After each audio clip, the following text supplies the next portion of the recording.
Alors le Generator, c'est le profil le plus puissant des différents profils du Human Design. Et il représente 70% de la population. Donc la vie entière est générée par le Generator, est dirigée par les Générateurs. Donc c'est le profil le plus courant qui existe sur cette terre. Des générateurs connus, Bill Gates, des fonceurs, des gens qui peuvent travailler pendant des heures sans se fatiguer. Contrairement au projecteur par exemple, qui lui a besoin de beaucoup de temps pour récupérer entre le travail. Le générateur, il peut se permettre lui de travailler des heures sans se fatiguer. Il a une énergie de travail de fou, c'est ce que je viens de te dire. Donc ça veut dire que quand il va dans la bonne direction, contre ce qu'il fait, c'est aligné avec ce qui l'excite, ce qui le remplit, ben en fait, il va pouvoir bosser des heures et des heures. Et pour des employeurs, dans de la production, par exemple, ben ça va être super d'engager un générateur parce qu'il va être efficace, il va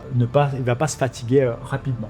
Quand il est aligné, le générateur, ben il se sent dans un état de flow, il se sent puissant aussi. C'est par exemple, tu vois, quand un générateur, il a une activité qui le passionne, il est coach, je sais pas, en guitare, il est fan de guitare, en fait il aide les personnes à jouer de la guitare et du coup là il va être 100% passionné par ça, il va se donner à fond, il va pouvoir coacher pendant des heures, il va pouvoir créer du contenu pendant des heures et il va pas se fatiguer parce que il est dans quelque chose qui l'excite, il a trouvé sa vraie mission. Quand il est désaligné, il va s'épuiser et il va se frustrer. Je vois beaucoup de coachs, beaucoup d'infopreneurs qui sont épuisés, qui sont frustrés parce que ça va pas assez vite, parce que ça marche pas assez bien, etc. Et souvent, c'est lié au fait qu'ils sont pas dans leur mission de vie. Ils sont à côté de ce qui les excite, mais ça c'est une des erreurs, on le verra un petit peu plus tard ici, des générateurs, c'est qu'ils peuvent forcer quelque chose qui ne marche pas pour eux, mais parce que ça marche pour les autres. Ben, en fait, ils peuvent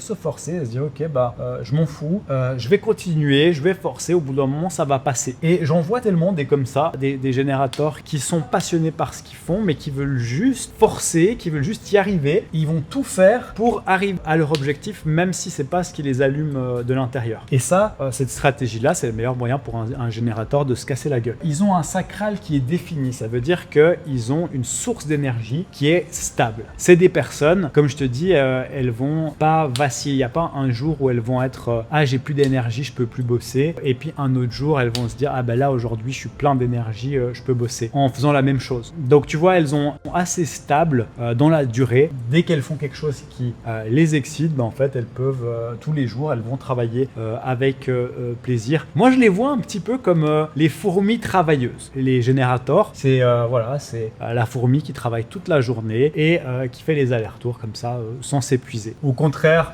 du projecteur, par exemple, en fait, lui, ça va plus être un peu le paresseux. Pas le paresseux dans le sens qu'il va rien faire, mais il a besoin de beaucoup de sommeil, beaucoup de repos, beaucoup de moments off. Parce qu'il n'a pas un sacral défini, donc il n'a pas cette énergie naturelle.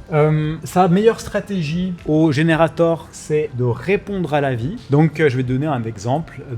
Il reçoit une demande de collaboration. Soit à ce moment-là, ce qu'il doit faire, c'est qu'il doit écouter sa réponse viscérale. Ça veut dire que qu'est-ce qui sent dans son gut, qu'est-ce qui sent dans son ventre. Est-ce qu'il a envie d'y aller? Est-ce qu'il a envie de collaborer avec cette personne ou est-ce qu'il n'a pas envie de collaborer avec cette personne? Et en général, il va y avoir très très vite une réponse. Et du coup, lui, son rôle, ça va être de répondre à ça rapidement. Pas être dans le mental et puis dire oui, je réfléchis, je te redirai, il faut que je vois plus tard, machin. Non, tout de suite, il sent le générateur, il sait tout de suite s'il a envie de le faire ou s'il n'a pas envie de faire, si c'est bien pour lui ou pas. Il va recevoir une réponse dans ses tripes. C'est toi qui dois écouter. Et il va avoir plein de sollicitations ou des choses, même ça peut être, je sais pas, il va à un salon et il voit une activité qui le passionne, il sent ce truc dans son gut et il se dit mais c'est ça que je dois faire, c'est ça que j'ai vraiment envie de faire. Et là du coup, il répond à la vie en fait, il répond à quelque chose qui l'a stimulé. C'est vraiment ça son mode de fonctionnement au générateur en business. Donc le signal pour le générateur que c'est quelque chose de bien, c'est qu'il va se sentir satisfait.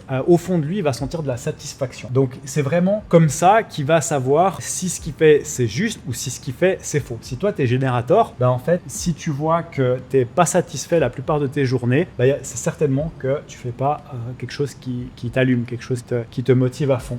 Donc l'alerte pour le générateur, ça va être la frustration. Le générateur se frustre très rapidement. Imagine, tu vois, il veut faire 30 000 de chiffre d'affaires et il fait 5, il veut en faire 30. Là, il va se frustrer de fou.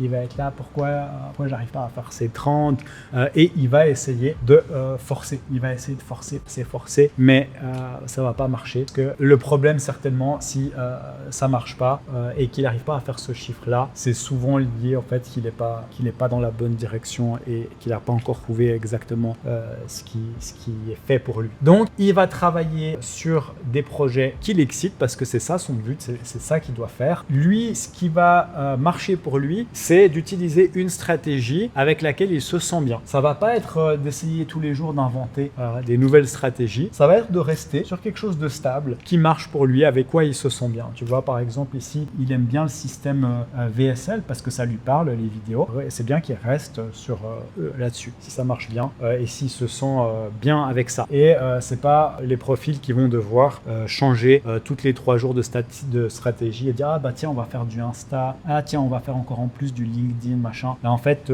pour eux ça va pas du tout être efficace. Ça pourrait l'être pour des autres profils. Donc en gros ce qu'il faut retenir de tout ça, c'est que le générateur, le monde est fait pour les générateurs. Donc si toi tu as un autre profil que le générateur comme moi, en fait tu vas te rendre compte que peut-être essayer de ressembler au générateur alors que t'en es pas un, que tu t'es certainement épuisé. Moi c'est ce que j'ai fait, j'ai essayé pendant des années de ressembler au générateur. Forcément comme quand tu as 70% de générateur, tu te dis c'est normal de travailler comme ça, c'est normal de faire ci, c'est normal de faire ça comme ça du coup tu suis. Mais le monde est dirigé par les générateurs, c'est les générateurs qui ont le plus d'énergie, ils dégagent énormément d'énergie. Leur énergie elle est enveloppante, contrairement à d'autres profils. Par exemple le projecteur, son énergie elle est pénétrante.